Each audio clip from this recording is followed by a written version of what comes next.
สบายดีพ่อแม่พี่น้องเบิร์ดสุคนยินดีต้อนรับเข้าสู่ช่องลอนทริปเส้นเก่าเส้นเคยพี่น้องสำหรับคลิปนี้เบาลอนจะพาพ่อแม่พี่น้องไปเลาะไปเบิ้งบ้านในชนบทลาวเฮาเนาะอยู่ที่บ้านมีชื่อว่าบ้านยางโก้มเนาะนี่ทางเข้าบ้านจะเป็นคอนกรีตแต่ว่าจุดสิ้นสุดก็คืออยู่ต่อหน้านี่เนาะคอนกรีตนี่บ่ฮอดบ้านซ้ำเนาะ ก็ชื่อว่าบ้านย่างโก้มเมืองท่าแขกแขวงขมวนเฮาน่าจะเป็นบ้านสุดท้ายของเส้นทางนี้เนาะพี่น้องจะบ่ไปซอดน่าจะบ่ซอดเส้นทางลงไปจากท่าแขกไปหนองบกเนาะพี่น้องนี่เอาซึ่งบ้านนี้จะเป็นแนวใดไปเบิ่งไปชมนํกันพี่น้องบรรยากาศที่ว่าคักขนาดพี่น้องแท้นี้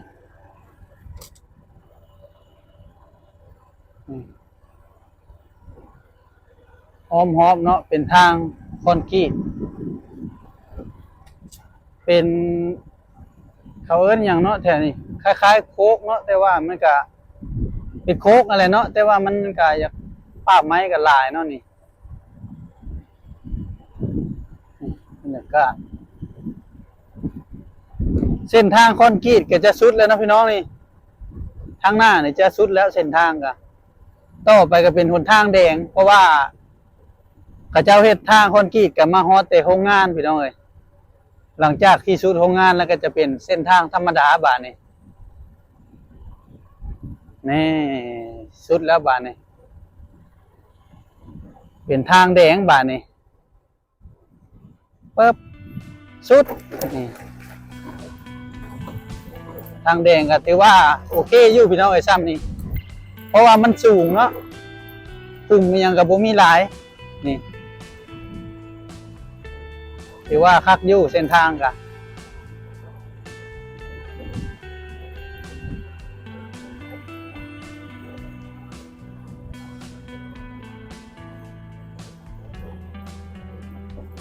นี่เป็นทางแดงเนาะนี่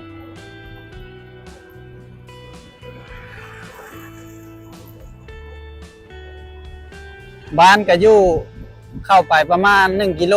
กว่าๆก็น่าจะฮอดแล้วพี่น้องเอ้ย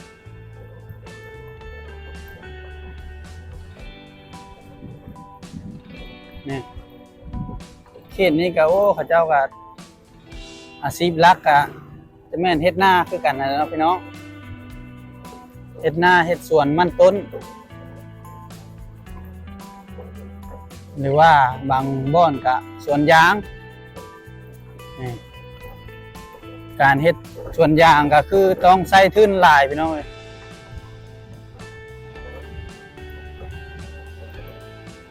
นี่อันนี้จะเป็นทุ่งนากว้างเลยเนาะนี่สวนผักก็หลายเนาะพี่น้องนี่เบิ่งอ๋อผักงามขนาดโอ้ต้นไม้มันบังพี่น้องเอ้ยบ่เห็นผักโอ้เจ้าเขาเจ้าปลูกผักหยังเนาะงามอีหลีต้นหยังเนาะน่ะเขียว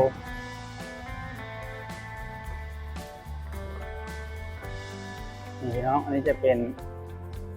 ทางเข้าบ้านเนาะใกล้สิฮอดบ้านแล้วตอนนี้ก็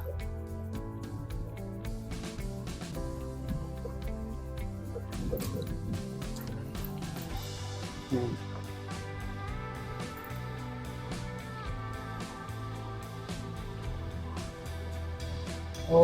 นี่แถวนี้เมืองห้างเนาะเนาะนี่เขาเจ้าน่าจะเป็นแบบ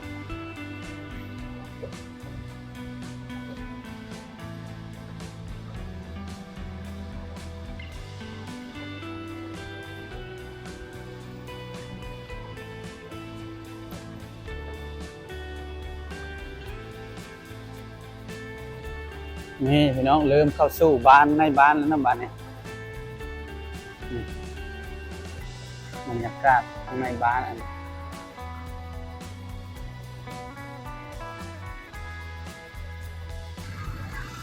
ไปหน้าเขาเจ้าไปหน้าเนาะนี่พี่น้องบรรยากาศตอนแถวนี้น่าจะเป็นเขตนอกบ้านนะพี่น้องนี่เฮือนยังบ่ที่กันอยู่นะยังห่างๆอยู่ งานนี่เขาเจ้าก็ปลุกแบบว่าลามออกมาเนาะขยายบ้านออกมาอืม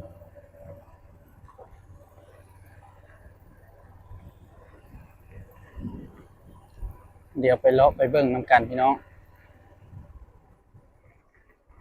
บ้านนี้เป็นบ้านสุดท้ายเนาะจากนามาลาดแล้วก็ลำมาลาดเข้ามาผู้ที่สุดอยู่นี้ไปซอสเขตเข้มของน่าจะบ่ฮอดพี่น้อยฮอดก็น่าจะเป็นแบบทางทั่วไปเนาะทางไปหน้าอย่างนะจะบ่แม่นเส้นทางใหญ่เดี๋ยวเลาะเบิ่งบ้านนี้นำกันพี่น้อง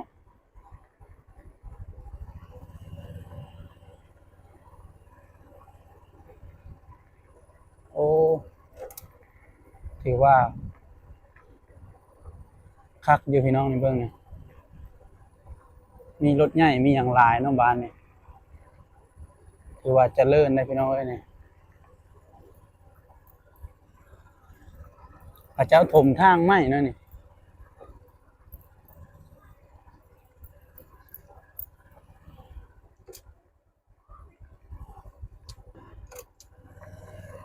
โอ้พระเจ้าเกตทางไม้พี่น้องเอ้ยบ้านยังโก้มเดี๋ยวเลาะเบิ่งนำกัน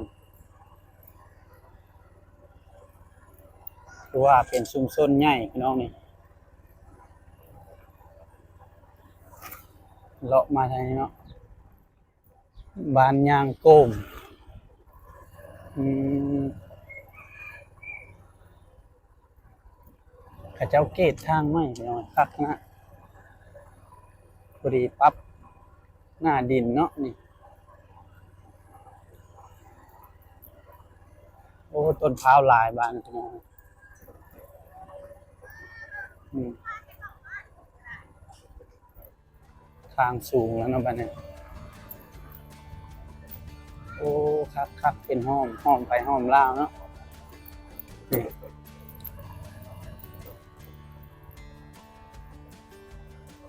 เขตนี้จะเป็นเข้าสู่ใจกลางบ้านแล้วเนาะมันอันนี้เป็นห้อมเลาะอ้อมบ้านบัดนี้อืมเขาเจ้าเกตทุกซอยเลยพี่น้องเลย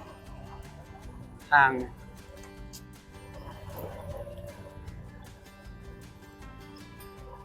เดี๋ยวเลาะไปเรื่อยๆเนาะเดี๋ยวเลี้ยวไปซอยนี้ก่อน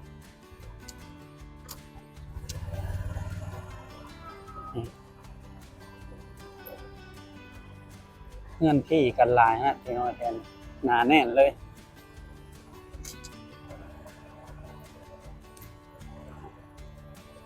อืมฟืนเต็มซ้ำสีดังพี่น้องมาคนนี้น่าจะเป็นสุดบ้านแล้วนะบ้านนี้อ๋อกองฟืน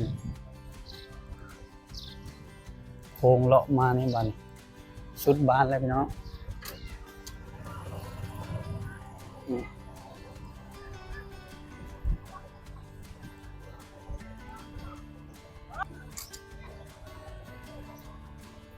เลาะโตพี่น้องโอ้คนหลายเนาะ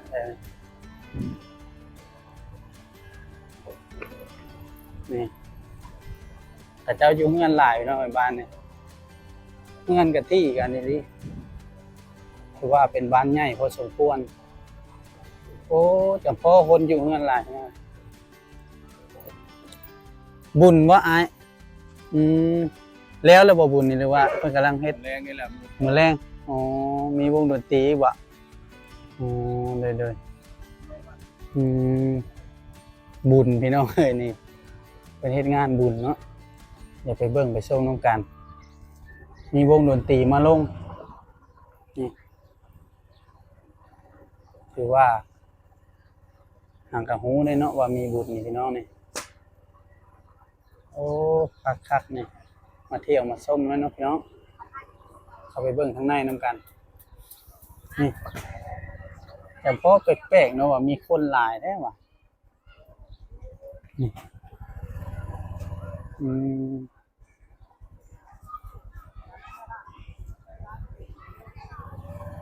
เดี๋ยวหาบ่อนจอดรถกันนะพี่น้อง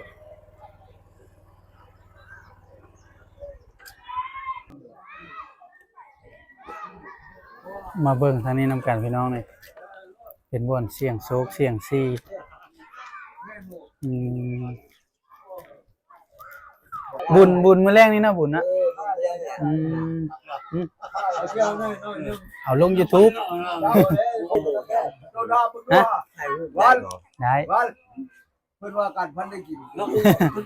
เป็กเหล้าขาวเนาะ กินได้แต่ลุงโบก็ยังกินแล้วล่ะบักเลย มื้อแรงเนาะบุญใหญ่เนาะบุญยังเฮ้ยบุญยัง บุญอันนี้นะบุญประจำปีบุญประเดชประจำปีว่าท้ายปีเลยเออบุญประจำปีว่าท้ายปีเข้าใจหรือเปล่าชื่อลงเสนาแหละดิเดี๋ยวนี้ จะได้กับลงหน้าเนาะ ลงหน้าเลยลงอะไร พี่เล่ แล้วคราวนี้นะสิมาถ่ายเลยถ่ายเข้ากับสิไม่ใช่แล้วถึงเครื่องมาครับเนี่ยมานุ่งเครื่องมาถ่ายเข้ากับสินะที่รู้เข้าเลยมาเลยไหม แล้วกินแล้วแนวกินแล้วเนาะ โอ้ยโอ้ยว่าเอาจบไปเลยไอ้จบเลยว่าจบเลยเขาก็จบมาเฮ็ดมาอยู่จะพอเลาะมาเห็นคนอยู่เฮือนหลายเนาะว่าโอ้นี่บุญเดี๋ยวเลาะไปทางพุ่นก่อนเลาะก่อนบ่ได้เจ็บคอนี่ไม่ร้องอันนี้จะเป็นทางถึงอาหารเพิ่นเนาะนี่มีขายเครื่องเนาะก็จะมาขายเครื่องโอ้ต้นโพใหญ่เนาะท่านนี้มีต้นโพใหญ่เนาะแล้วก็ซิมเป็นบ่อนไหว้พระ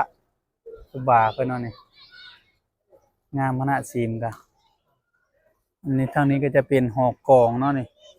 เพิ่นกำลังเฮ็ดยังบ่แล้วเนาะหอกกองงามอีหลีพี่น้องหอกกองนี่รูปทรง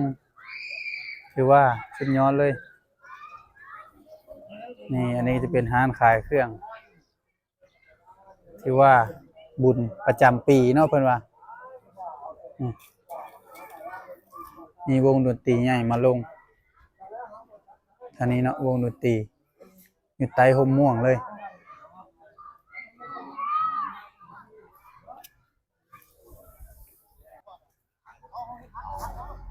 นี่พี่น้องเป็นบรรยากาศร้านขายเครื่องเนาะเกียมมื้อแรงเป็นงานบุญใหญ่ประจำบ้านนี่ก็เพิ่นว่าผู้เฒ่าเพิ่นว่าบุญท้ายปีพี่น้องเอ้ยเพราะว่าแล้วบุญนี้ก็เริ่มเข้าสู่เดือน6ก็เริ่มเฮ็ดให้เฮ็ดนาแล้วเนาะบัดนี้ชาวบ้านเพิ่นก็มีบุญประจำปีนี่จะเป็นบรรยากาศพระเจ้าขายเครื่องทางนอกวัดเนาะเดี๋ยวไปเลาะเบิ่งนำกันพี่น้องเลาะอ้อมบ้านเลยบัดนี้นี่อันนี้เป็นเขตนอกวัดเนาะนี่โอ้ของลิ้นหลายนะนี่สุดอยู่นี่เนาะบ้านนี่เอาเลาะเบิ่งเลาะชมบรรยากาศในบ้านน้ำกันเนาะบ้านนี่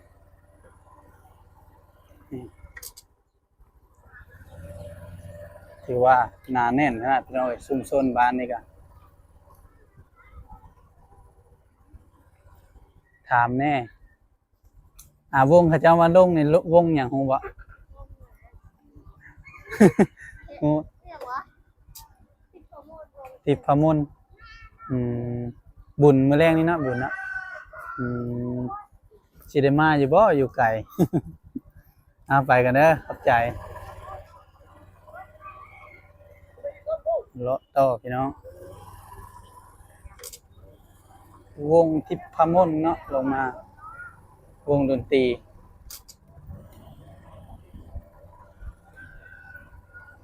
เอาเลาะต่อพี่น้องนี่กับปุรีมา ซอสบอนเก้าเนาะนี่เดี๋ยวมาเลาะซอยนี้นำการบานนี่พี่น้องนี่หอมนี่เนาะโอ้เขาเจ้าเกตทางคักเลยพี่น้องแต่ละซอยแต่ละหอม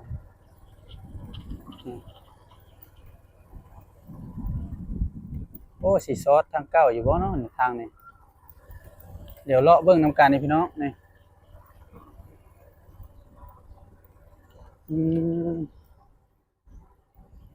เลาะมาทางนี้นี่น่าจะเป็นออกเป็นซอยเป็นอันนั้นอ้อมบ้านเนาะเดี๋ยวนี้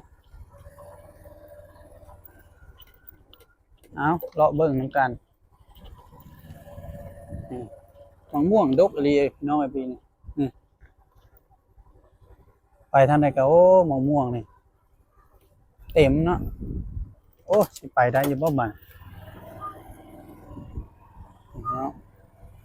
ดีไซน์ลายแท้นี่เอาสำหรับการเที่ยวส้มบ้านย่างโก้มก็จบเพียงเท่านี้พี่น้องเอ๋ยขอขอบใจพ่อแม่พี่น้องที่เข้ามาเบิ่งมาส้มคลิปบาลอนจนจบถ้ามักคลิปนี้ก็อย่าลืมกดไลค์กดติดตามและกดกระดิ่งนะพี่น้องเพื่อบ่พลาดคลิปใหม่ๆจากบาลอน